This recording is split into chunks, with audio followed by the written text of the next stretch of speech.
So we did a vote on Twitter as to what the next character would be that we would be creating together, and Killmonger won. So let me share with you what I came up with.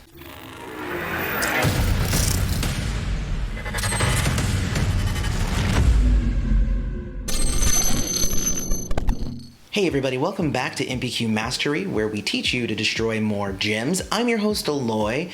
Don't forget to follow us on Twitter at MPQ Mastery. So we've had a lot of fun on this channel, kind of coming up with new characters that I think that Marvel Puzzle Quest should include one day. And I gave 4 choices in a video a couple of weeks as to which the next one should be. The choices were Silhouette, Speedball, Rachel Summers, or Killmonger. And Killmonger won by, I think, probably about 50% of the vote. And the rest of the vote was for Rachel and Speedball. Silhouette got, I think, 1 vote. I like Silhouette. I don't know what's wrong with y'all people. But anyway, Killmonger won, and I'm actually really happy because I had a lot of really cool ideas for how they could do Killmonger already. So I am excited to share that with you guys. Before we get into that, don't forget to like this video, subscribe to the channel, and hit the bell notification so you always know when we release new videos. Alright everybody, so we know who Killmonger is. Black Panther was one of the largest movies of 2018, and so it's no surprise everybody wanted a really cool Killmonger for this game, and I hope that they give it to us one day. Hopefully it'll be close. But to give you a little bit of the background, the character is essentially the same in the comics and the movies, although in the movie he's a direct antagonist, whereas more in the comics he's kind of like Black Panther's Starscream, where he was always kind of waiting there, ready to take over whenever the Black Panther made a misstep or he was gone in America too long fighting with the Avengers or whatever. But he actually died and came back, and he has a lot of the same abilities of Black Panther, and he's honestly just a really cool character, especially his portrayal in the movie, which is where I actually took a little bit more of the inspiration for this design from the movies. But not to belabor too much, if you don't know who Killmonger is, where have you been? But also I'll put a link in the description so you can go check that out.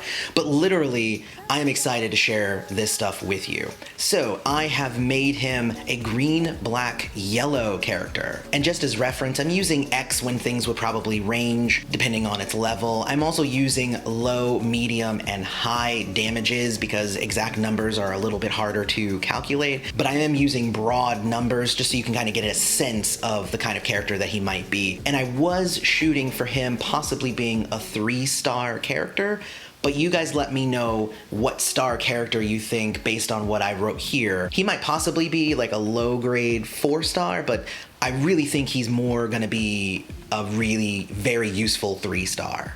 So the first power is his green power. I'm the king now. All of the weapons, all of the armies, they all belong to Killmonger now, and he intends to use them. So when he uses this power, it converts up to 2 enemy attack, strike, or protect tiles to friendly tiles, and fortifies them. If no enemy attack, strike, or protect tiles exist, instead deal medium damage plus medium damage for each down enemy. And what I designed that secondary effect for was that he is even more powerful if you don't have an army on your side. So if you are alone, he's going to deal much more damage. His black power is no matter how strong, Killmonger exploits the protection his enemies believe they possess. They'll soon know how unsafe they are.